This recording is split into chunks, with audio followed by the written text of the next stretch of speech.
vídeo de um pastor querido meu até, no qual ele ultimamente tem ficado cada vez mais polêmico, e por várias vezes eu me esforcei muito para entender o que ele estava dizendo, mas dessa vez não rolou um vídeo dele. E o tema da mensagem de hoje é: não existe inferno Nutella, tá? É o tema da mensagem, olha a arte aí. Não existe inferno Nutella. A expressão Nutella passou a ser usada para os jovens nascidos entre o final da década de 90 e o início da década de 2010. Então abrange Pedro, abrange Emily, né? O Nutella também. Brincadeira, tá, gente? Porque essa geração, exceto Pedro, exceto Emily, essa geração é vista como os mimados, frágeis, pouco resistentes às dificuldades, né? Então, por que não existe inferno Nutella? Estão querendo desenhar o inferno, assim, o inferno é aqui. O inferno é aqui, não existe inferno.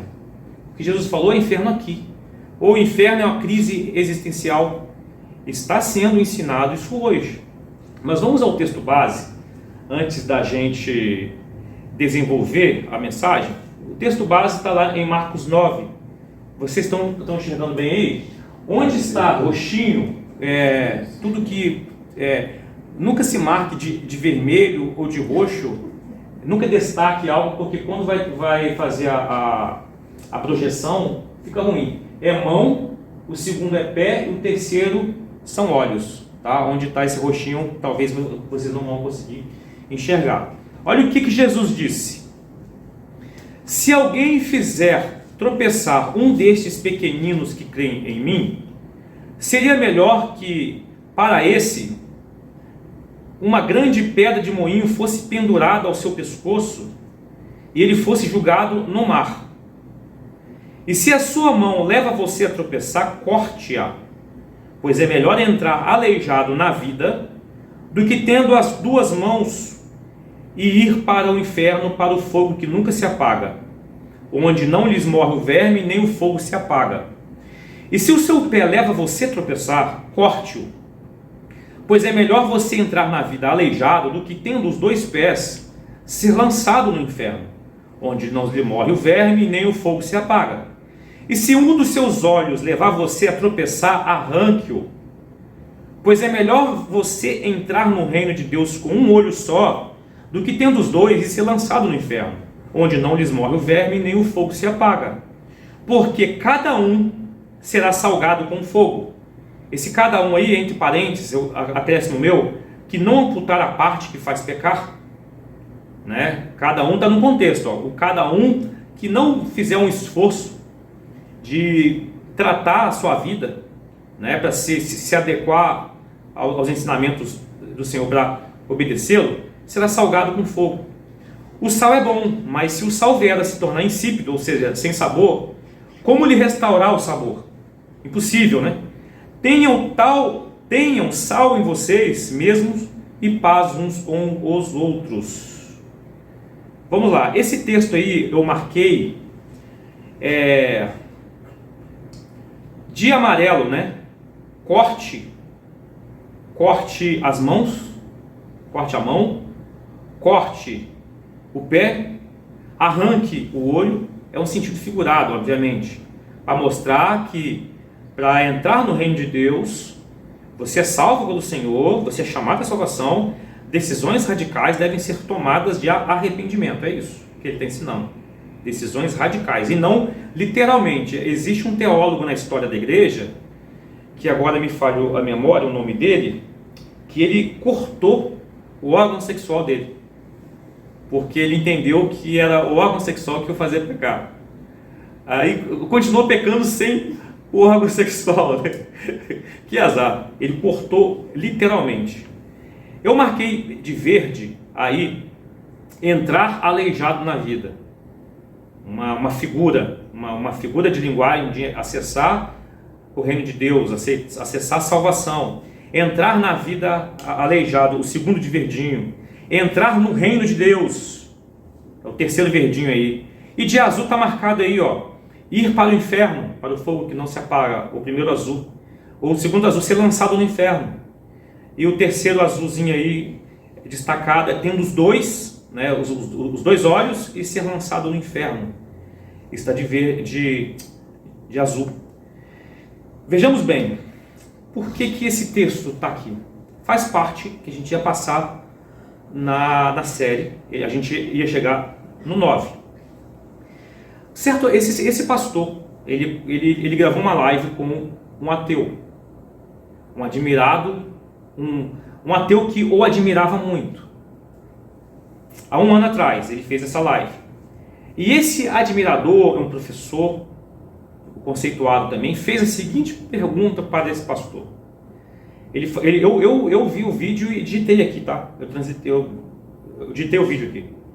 Nas vertentes mais conservadoras, a gente ouve aquela narrativa mais exclusivista. Só nós aqui da igreja seremos salvos. Só nós seremos dignos de pertencer ao reino de Deus. Aí ele pergunta assim, como ficariam os ateus e os demais, que ele citou outras classes lá? Como ficariam os ateus e os demais? Aí veio a resposta do pastor.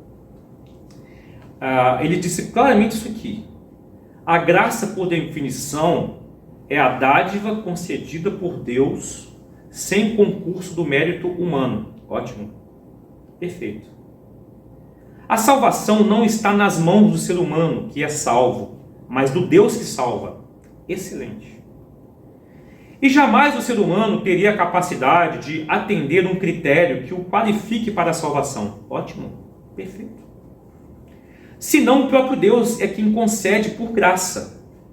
Essa é a mensagem do apóstolo Paulo. Pela graça sois salvos. O seu favor, o favor de Deus, pela graça. Ele citou Efésios 2. Aí ele continua. Eu não consigo crer num Deus que está limitado a uma tradição religiosa, a uma etnia, a uma cultura. Tudo bem, dá até para levar isso aqui, né? Depende do que ele quis dizer tradição religiosa. O assunto estava sendo falado pelo ateu como os cristãos. Então, peraí, a igreja, Jesus é o cabeça da igreja, então já começa a ficar perigoso aqui. Aí ele fala o seguinte: o Cristo é universal. O Cristo é universal. Se nós estamos afirmando que há um só Deus, Criador do céu e da terra, que se revela na pessoa de Jesus, dando-se em resgate redentor pela criação, ninguém pode ficar de fora. Ninguém pode ficar de fora. Aí ele continua: a lógica sistêmica das Escrituras fala de um Deus de amor. Imagine se um ser humano pegasse uma criancinha de 2 anos e colocasse no forno para assar. Algumas pessoas acreditam que Deus faz isso com os seres humanos. Palavras desse pastor. O inferno é um grande fogo eterno, infinito, onde Deus pega seus filhos e filhas porque cometeram um pecado, foram mal na escola, porque eles são maus, e nós não temos coragem de fazer isso com os nossos filhos. Pararam para pensar o que ele está afirmando isso aí? Nós não temos coragem de fazer isso com nossos filhos e Deus tem. E aí ele fala assim, essas imagens já não me fazem mais sentido. Eu acredito em infernos existenciais, que é ausência de experiência divina. Uma pessoa não tem experiência divina dentro de si. Eu acredito em ambientes onde dão as costas para Deus e absolutizam as suas próprias vontades. Os seus desejos se tornam autodestrutivos. Aí ele continua. Jesus falava do inferno como Geena, o lixão de Jerusalém. Aí o que ele diz? Ele coloca entre parênteses o que Jesus queria dizer. Cuidado que a sua existência será desperdiçada e você vai para o lixo. Quando Jesus alertou no inferno, ele fala que Jesus estava dizendo sobre a existência na terra. Cuidado, que a sua existência será desperdiçada e você vai para o lixo. Aí ele continua: eu não acredito no inferno como uma condenação eterna, e que Deus faria isso por um ato de melindre de divindade contrariada.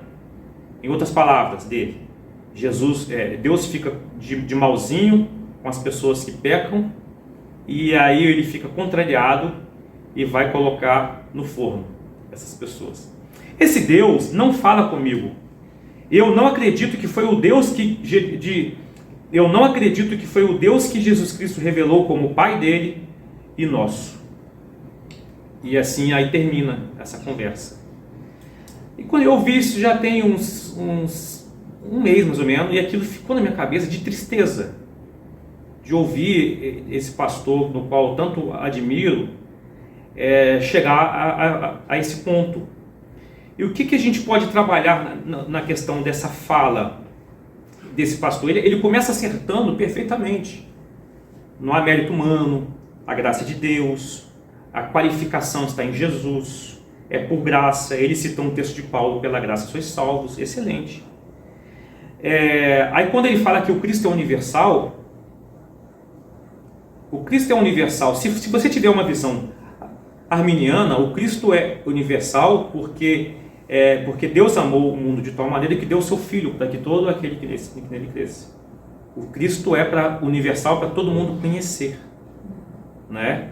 Agora, se você tiver uma visão calvinista, o Cristo somente, ele atende aos eleitos. Tem gente que pira com essa visão, né? Não vamos entrar aqui em discussão quanto a isso. Mas quando ele fala que o Cristo é universal, o Cristo é de todo, em relação ele não precisa de uma responsabilidade, um retorno de arrependimento. E quando ele fala que o Cristo é universal, ele retira a verdade de que Cristo é o cabeça da igreja. Cristo tem um povo. Assim como houve um povo no Antigo Testamento que o mistério que estava oculto passou a ser os judeus e gentios unidos numa comunidade para Deus transmitir a sua sabedoria, a igreja, o texto do Evangelho diz que Jesus é o cabeça da igreja, é minha igreja. Ele fala para os seus discípulos: as portas do inferno não prevalecerão sobre uma congregação de pessoas, reunião de pessoas, que é a igreja, e tu és, Pedro, um pedregulho, e eu sou a Petra. Então ele tem um povo. Então não é universal nesse sentido de salvação. Ele é o cabeça de um povo. É necessário pertencer a um povo. E ele diz o seguinte: ninguém pode ficar de fora. Então quem disse isso? Nas Escrituras você não tem nenhum amparo bíblico para isso. Quem disse que ninguém pode ficar de fora? Existem 3 tipos de pessoas, 3 tipos de pensamentos. O primeiro pensamento é que vai todo mundo para o inferno e só eu vou ser salvo. Algumas igrejas exclusivistas, são exclusivas de Deus. As demais, inclusive as demais denominações, não serão salvas. Por exemplo, o Cristão do Brasil pensa assim. A Igreja Maranata pensa assim, né? Não adianta que você é evangélico, se você não for da nossa denominação, você está excluído. Existem aqueles que se identifica tanto com o pecado humano, né? E ama tanto as pessoas que ele não quer deixar ninguém de fora. Então ele quer, na sua concepção de pensamento, se eu sou também pecador e os demais são pecadores, eu conheço a Cristo, mas eles não conhecem, mas Deus é tão amor que ele vai salvar todo mundo, eu quero que ele salve todo mundo. E foca na mensagem do amor de Deus. O salmo que a Alessandra colocou ali, ele disse que Deus é tardio em se irar e é bondoso. Então despreza-se a ira de Deus, Despreza-se que o Jesus que foi encarnado, o servo sofredor, que quando você olha a série o The Chosen, é muito legal. Ele é um Jesus de tamanha proximidade com os pecadores, de acolhimento. É o mesmo Jesus que está em Ezequiel 1, na visão dos OVNIs de Ezequiel 1. Eu já até citei isso aqui. Eu não sei se você leu em casa, leia. Ezequiel vê uma porção de coisa muito louca, né? Uns anjos muito loucos. Não loucos porque estavam pirados, né? O design deles. E ele vê um semelhante ao Filho do Homem, que manda Ezequiel entregar uma mensagem, porque ele estava irado com o abandono do seu povo. Agora, quem disse ninguém pode ficar de fora? Aí se entra no problema teológico, do liberalismo teológico, chamado universalismo. Existe uma galera que acha que Deus vai salvar inclusive o diabo. É um ramo teológico chamado de universalismo. Aí ele fala que a lógica e sistema das Escrituras fala em Deus de amor, ou seja, tirou o juízo de fora. E se você ler os evangelhos, você vai ver Jesus falando sobre juízo. Não precisa ler Paulo, não precisa ler Pedro. Leia os evangelhos que você verá Jesus falando sobre juízo. As parábolas, né? Esse alerta total. Aí ele começa a imaginar um ser humano que pega uma criancinha de 2 anos e coloca no forno para assar. Porque e algumas pessoas acreditam que Deus faz isso com seres humanos. Veja bem, começa a usar como se a mente de Deus fosse a nossa mente. Ou seja, enxerga Deus como um humano que está acima, e não um perfeito, um que veio antes de todas as coisas, um ser que não é criado, que governa o universo, que é eterno, que não tem início e não tem fim. Aí coloca como se fosse um comportamento humano. É claro que nós achamos um absurdo quando um humano semelhante a nós faz isso, porque ele está no mesmo nível do que nós. Agora, ele usa um exemplo, assim, um reducionismo da divindade. Ou seja, pessoas não têm mesmo o direito de pegar o filho e colocar no forno. Agora, quem definiu o limite de direito de Deus? Quem somos nós para definir? Deus, você vai até aqui, porque o que você disse eu não concordo. É assim. Porque tu, Senhor, não pareces comigo. Quem te deu direito para a criação? Se eu não posso colocar alguém num forno, por que tu podes, ó Deus? É mais ou menos assim. Um reducionismo de quem Deus é, da grandiosidade, da sabedoria de Deus. Mas isso é muito louco, essa questão de inferno é uma coisa muito louca. O apóstolo Paulo, ele escreve, conversando com os sábios gregos, de uma maneira inteligente, ele fala assim, se Deus é louco, a loucura de Deus é mais sábia do que a sabedoria plena humana. Quem pode entrar na mente de Deus e lhe dar conselhos? Quem é capaz de dar conselho para Deus? Reduziu Deus a um ser humano nas suas limitações. Aí ele coloca aqui sobre essa questão que Deus pega seus filhos e filhas porque cometeram um pecado, foram mal na escola porque são maus. Falhou miseravelmente ao reduzir primariamente o pecado a atos e não a rejeição intencional e não indiferença ao Criador. Pecado, irmãos, não é só o ato, o xingar, o cometer o adultério. O pecado bíblico é muito mais do que isso. O pecado mesmo na essência da palavra é eu rejeitar o Criador. Entendeu? Eu rejeitar o Criador. Então quando ele fala, porque pecaram, porque foram mal na escola, porque são maus, não é por causa disso, é rejeição. Houve aqui uma falha teológica dele terrível. É possível você amar a Deus e pecar, é uma coisa. Agora, você não ama e despreza a Deus e continua pecando. É diferente. É a rejeição plena da soberania de Deus, do senhorio de Cristo. Então ele falhou miseravelmente que pessoas vão para o inferno só porque eles pecam? Não. As pessoas vão porque rejeitam o Deus, o Criador. Aí ele fala, nós não temos coragem de fazer isso com os nossos filhos. E de fato não temos, mas porém Deus não poupou o seu próprio filho, conforme está escrito em Romanos 8 e conforme está nos evangelhos. Jesus disse, eu vim fazer a vontade do meu Pai. Jesus não foi poupado por Deus. Olha aqui, olha, é assim, é uma cegueira da consciência total. Aí ele fala assim, essas imagens não fazem mais sentido para mim. Ou seja, consciência corrompida. Que triste. Eu conheço vários caras que começaram bem e foram para um caminho terrível, assim, para o universalismo, para a teologia da prosperidade, vendendo salvação, né? O antigo conhecido nosso, o que usava bigode, eu estava em frente à TV quando ele vendeu a salvação. Se você der oferta de R$1.000, os seus da sua família que não são cristãos serão salvos. Espera aí, gente. E aí fala que acredita em infernos existenciais, onde as pessoas dão as costas para Deus e ficam sofrendo. Então significa o quê? Que se aqueles que não se acham em infernos existenciais estão salvos.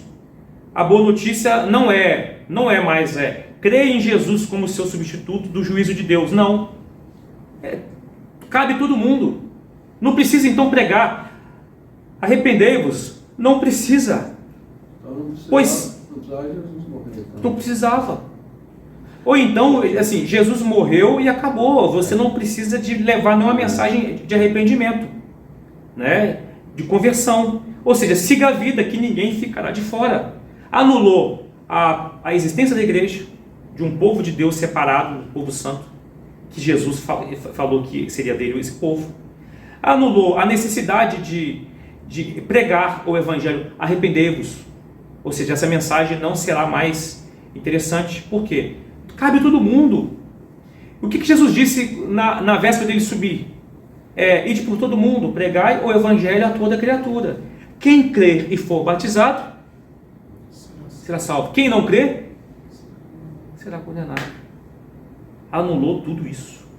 E aí ele fala que o inferno Geena, é lixão, era somente no sentido figurado, didático, para ensinar as pessoas. Havia um lixão de fato fora de Jerusalém que queimava noite e dia. E Jesus usa isso como uma analogia do que aguardava na eternidade. Da mesma forma que pé, mão e olho. Analogia, isso aí. Ou seja, a vida temporal é o que importa. Ele falou que Jesus disse, cuidado que a sua existência será desperdiçada, você vai para o lixo, e para o inferno é para o lixo existencial. E tá bom. E só isso. Né? Então ele não acredita, ele falou que inferno, condenação é melindre de Deus, de uma divindade contrariada. Ele comparou o Criador com os deuses gregos, formado à imagem humana. Se você for estudar a mitologia grega, os deuses gregos são piradões, cheios de melindres. Por quê? São seres humanos que escreveram. É uma mitologia. Aí a gente não tem como não passar por João 15 também. Eu sou a videira verdadeira. Jesus falando, o meu Pai é o lavrador. Todo ramo que estando em mim e não dá fruto, ele corta. Todo ramo que dá fruto, ele poda, para que produza ainda mais. Vocês já foram limpos pela mensagem que eu lhes dei. Quem não permanece em mim é jogado fora como um ramo imprestável e seca. Esses ramos são ajuntados no monte para serem queimados. Ele disse que eu não acredito que foi Deus, que Jesus Cristo se revelou como o Pai dele e o nosso. Aí vem Jesus e fala do Pai dele.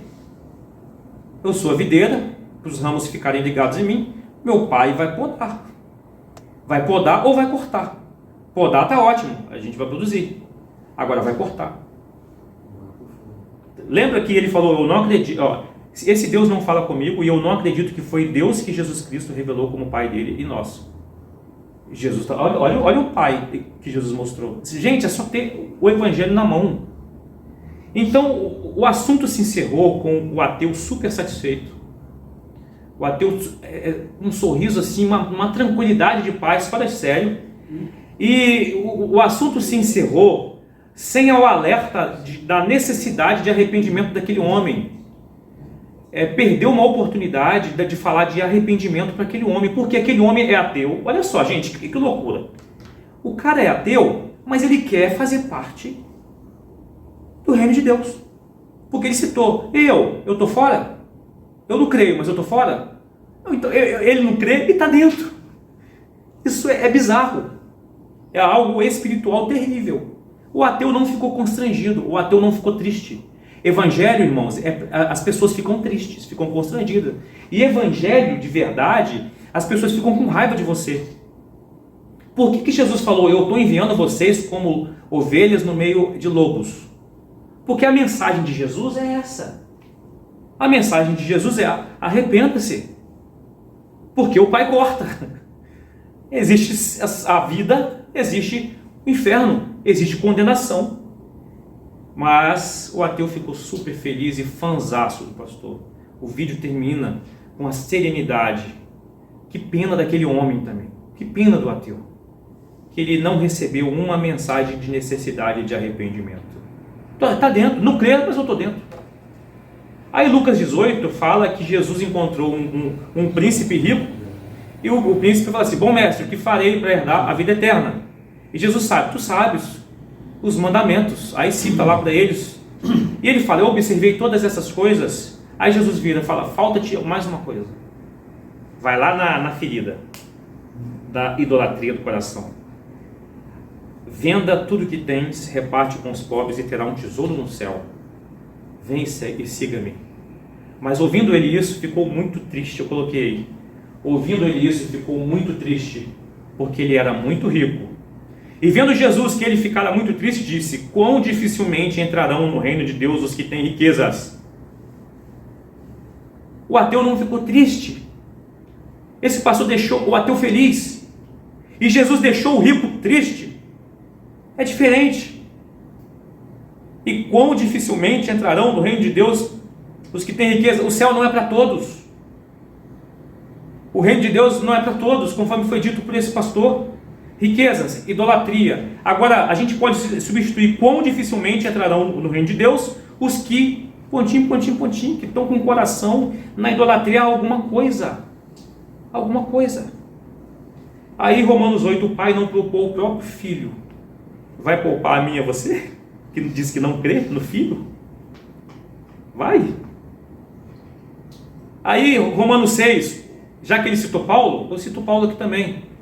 Romanos 6, o nosso batismo significa identificação com a morte de Jesus para que tenhamos uma vida nova, novidade de vida, mudança, arrependimento, batismo. Ou seja, não precisa de batismo, cabe todo mundo, não cabe não, ninguém pode ficar de fora. Quem disse isso?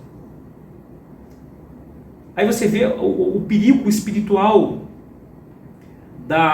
do conhecimento, perigo espiritual da cegueira, de pessoas que começaram muito bem e chegaram a um ponto de tratar Deus como se fosse um humano que está acima e não o Todo-Poderoso, o Sábio, o Eterno. Então a gente está na era dos cortes, né, de vídeos, de reels, onde o que é dito não é analisado sobre uma base profunda. E o texto base diz sobre cortar, arrancar.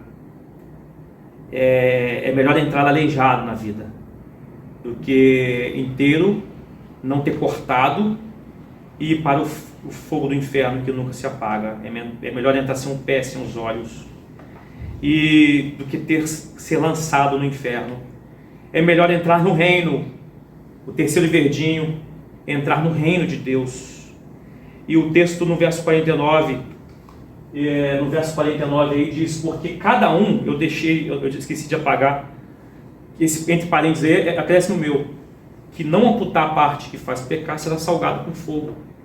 Ou seja, a oferta era salgada. Em Levítico fala sobre salgar a oferta. E se aqueles que não tiverem o sal em si, o salgamento dele vai ser o queimar total pelo fogo. Aí ele cita o sal é bom no verso 50, mas se vier o sal e perder o sabor, como lhe restaurar o sabor? Impossível.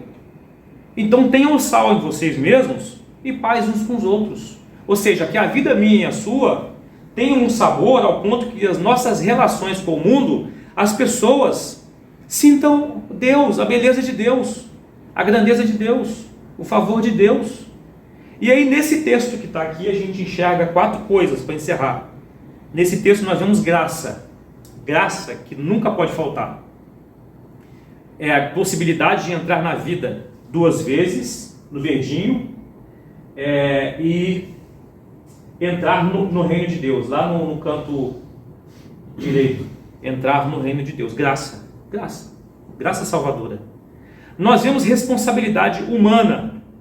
Qual é a responsabilidade humana?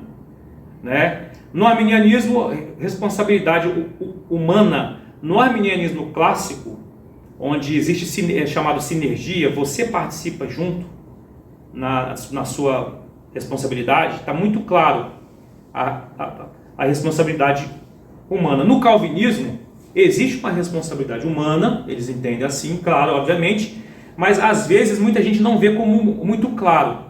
Olha, responsabilidade humana nesse texto, tá? Tem amarelinho, pequenininho, corte-o 2 vezes e arranque-o 1 vez. João 15,6 diz: quem não permanece em mim é jogado fora, como um ramo imprestável que será queimado depois. Vemos graça, responsabilidade humana, e vemos viver como oferta dedicada, que é o sal, o sabor de Deus para os outros, um tempero para o mundo. Romanos capítulo 12 fala: nós somos, apresentemos os nossos corpos como sacrifício vivo, para experimentar a boa, perfeita e agradável vontade de Deus. Viver como oferta dedicada. E a outra realidade é a realidade do inferno. O texto diz ser lançado. O primeiro é em azulzinho, ir para o inferno, e os outros 2, ser lançado no inferno. Ser lançado é ida involuntária, é ser lançado, não é espontaneamente, ida involuntária. Daí um alerta para a gente sobre a santificação. Tem um texto que diz assim: segui a paz com todos e a santificação, sem a qual ninguém verá o Senhor.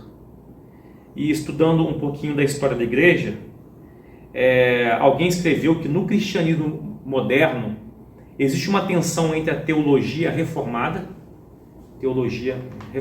somente Cristo, somente a graça, toda a glória a Deus, somente as Escrituras e somente a fé. 5 pilares. Teologia reformada. E o pietismo. O que é o pietismo? É um movimento na Inglaterra onde as pessoas começaram a ver o culto mecânico, celebrações mecânicas e vida religiosa no domingo e dia de semana não vive nada. Então o pietismo vamos nos santificar, vamos viver em piedade. Aí esse autor aqui, Donald Bloisky, diz assim: ambos os movimentos são importantes para a compreensão do cristianismo e ambos têm muito a oferecer. Além do firme compromisso de Calvino e Lutero com a sola gratia, salvação somente pela graça, e sola fide, somente a fé, precisamos prestar atenção às preocupações de Spinner e John Wesley sobre vida santa. O que eu percebo muito no meio reformado? Fala muito sobre a soberania de Deus, somente as Escrituras, somente a fé, somente a graça, somente as Escrituras, toda a glória a Deus. Mas eu vejo pouca mensagem de santificação. É impressionante isso. Eu não sei se eu estou equivocado aqui. De separação da vida de Deus, ou arrancar, ou cortar. Inclusive, eu trabalhei com um camarada reformado, um presbítero, que ele disse o seguinte, de uma igreja histórica, que ele disse que ele conhece um presbítero, que ele tem 2 mulheres. Tem duas mulheres por quê? Ele foi eleito por Deus para salvação, e uma vez salvo, salvo para sempre. Ele tem dois casamentos. E está tudo bem. E está tudo bem. Então, assim, ele é um cara reformado e que não vive na santificação. Ele não corta. Então, John Wesley e Spinner, lá do ano 1700 e pouco, na Inglaterra, precisamos olhar a vida santa. E encerrando, Mateus 5. Portanto, sejam perfeitos, como perfeito é o seu Pai Celestial. O que é perfeição cristã? O que seria perfeição cristã? É nunca pecar? Não é isso. Não é isso o que Jesus quis dizer. Aí perguntado para John Wesley o que seria perfeição cristã, porque houve uma confusão na época que acharam que perfeição é nunca mais pecar. Inclusive ele demitiu, na história, ele demitiu 2 pregadores dele, itinerantes, porque os caras pregavam exigindo que as pessoas nunca pecassem. E ele demitiu os 2. John Wesley disse assim, 1 Tessalonicenses 5, 16 a 18, diz assim: estejam alegres, sempre alegres, orem sem cessar, em tudo deem graças, porque esta é a vontade de Deus para vocês em Cristo Jesus. É um dos versículos-chave para a perfeição cristã na teologia de John Wesley. Se a gente estiver sempre alegre com o Senhor, se a gente orar sem cessar, e se a gente der graças em tudo, no bom e no ruim que passa na nossa vida, significa, na visão de John Wesley, e que eu concordo com ele, que a gente está atendendo o que Jesus está nos pedindo aqui. Perfeição cristã. Sede perfeitos porque o seu Pai é perfeito. Então o inferno é real. Tem vários textos aqui que não dá tempo, a nossa hora já se passou, mas tem o Mateus capítulo 7, entrai pela porta estreita, 7,13. Entrai pela porta estreita, porque larga é a porta, espaçoso o caminho que conduz à perdição, e muitos são os que entram por ela, porque estreita é a porta, apertado é o caminho que leva à vida, e poucos há que a encontrem. Poucos. E o nosso amigo disse que cabe todo mundo. Ele está contrariando o que Jesus disse. Porque estreita é a porta, apertado o caminho que leva à vida, e poucos há que a encontrem. Ele disse: ninguém pode ficar de fora. Quem disse isso? Pessoas. Cristo não. O Cristo não. Não disse. E no mundo que a gente vive do politicamente correto, você falar que vai ficar gente de fora, você vai ser odiado. E daí? Você foi chamado por Deus para ser caçado como uma ovelha mesmo. Perseguição cristã não é essa perseguição política, que se meteram em política. A perseguição é quando diz sobre a eternidade, quando fala sobre isso aqui. Aí é uma perseguição legítima. Mexeu com o político que está sendo perseguido é um cristão Nutella, evangélico Nutella. O para ser perseguido é esse aqui. Como assim ninguém vai poder ficar de fora? O que Cristo disse? Quem disse isso? E aí fica, no texto que a gente leu, graça, responsabilidade humana, vida dedicada e realidade de inferno. Não concordo? Tudo bem. Vamos ver lá naquele dia o que a gente vai dizer. Mas fala, Wagner. Esse cara não está querendo, na verdade, que não quer ficar mal com a determinada galera. Talvez tenha algum poder. Não é só não querer ficar mal. Sei. O apóstolo Paulo alertou várias vezes, o próprio Cristo alertou. O cara faz quanto os falsos mestres. A gente tem que ter muito cuidado com o que lê e com o que vê. Porque quando eu já me peguei assim, lendo coisas que começou a entrar na minha mente, aquela ideia. E aí eu fui correndo para as Escrituras. Deixa eu ver o que Jesus falou. Né? Tudo que a gente for analisar, vamos para as Escrituras,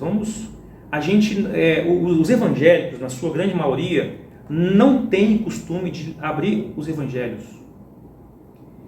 Tem gente hoje que nega o que Paulo falou. Mas, nesse caso, ele citou Paulo. Mas vamos no que Cristo falou então? Olha o que Cristo falou. Então seria algo fácil de rebater. E eu fico assustado. Como o risco da consciência tomada, olha o perigo de termos a consciência tomada por alimentar em fontes, e a gente acaba com o tempo a nossa mentalidade sendo aprisionada. Por isso que não pode sair da nossa mão as Escrituras. Não pode, que a gente comece a ficar, eu já me falei assim, começar a ficar solidário a certos tipos de ideias, de pensamento, constrangido com certos tipos de ideias e pensamento, e quando a gente vai para o Evangelho, renova. As fortalezas espirituais são derrotadas. Existe um texto do apóstolo Paulo que ele fala sobre fortaleza. A nossa luta é contra fortalezas espirituais que se formam na nossa mente. Fortaleza é o quê? É um castelo gigante, cheio de pedra aqui, intransponível. Se a gente permitir a nossa mente ser tomada, a gente vai para o mesmo caminho. Muita gente começa bem e chega a esse ponto. Que Deus tenha misericórdia desse pastor. Que Deus faça uma reviravolta na mente dele e traga-o de volta ao que ele era antes. Traga-o de volta ao que ele era antes. Que Deus tenha misericórdia do ateu do vídeo. Porque ele não saiu triste igual saiu o príncipe rico. Ele saiu feliz, porque mesmo ele não crendo, ele está dentro. Olha que bizarro. Olha o que fizeram com o sangue do cordeiro. Se o pai não poupou o seu próprio filho, e a gente dizer que não crê e está dentro, vai ser poupado dessa forma? Não vai. E Jesus disse que quem vê o filho, vê o pai, e o filho faz as obras que o pai mandou para executar. Vamos orar. Blinde a sua mente, irmãos. Não esqueça da palavra de Deus. Blinde a sua mente. Ó Deus, nesse momento nós oramos. Eu peço, Senhor, de antemão, misericórdia pela vida desse pastor, misericórdia pela vida do ateu. Ó Deus, tenha misericórdia, Senhor, dessas duas vidas. Ó Deus, e peço misericórdia pelas nossas vidas, que a gente continue crendo na sua plenitude de sabedoria, que a gente continue crendo, Senhor, na sua majestade, na sua grandeza. Ó Deus, que a gente nunca compare o Senhor com um homem qualquer, assim como nós, e tente filosofar o que o Senhor deve fazer, o que o Senhor não vai fazer. Quem somos nós, Senhor, para te dar conselhos? E obrigado, Jesus, pela graça, e que a gente viu aqui, transforme-nos, Senhor, cada vez mais, nos amadureça para levarmos esse evangelho da graça e do juízo, do livramento do juízo por meio de Jesus. Dai-nos coragem, dai-nos situações, Senhor, específicas para levarmos essa mensagem de salvação para aqueles que nos cercam, Senhor. Abençoa a nossa igreja, abençoa cada um que está aqui, que nós nos mantenhamos firmes, cortando o que precisa ser cortado. Claro que a salvação é pela graça, mas o Senhor nos chama uma responsabilidade, que essa responsabilidade significa uma resposta de amor a Deus, de desejar ser conforme o Cristo é. Ó Deus, por favor, dai-nos sempre esse desejo, não permita que a gente se perca. E obrigado, Senhor, pelo sangue derramado na cruz. Obrigado, Senhor. Obrigado por o Senhor ter nos se doado por nós, Senhor, voluntariamente. Muito obrigado, Senhor, que nós vamos celebrar nesse momento, em nome de Jesus. Amém.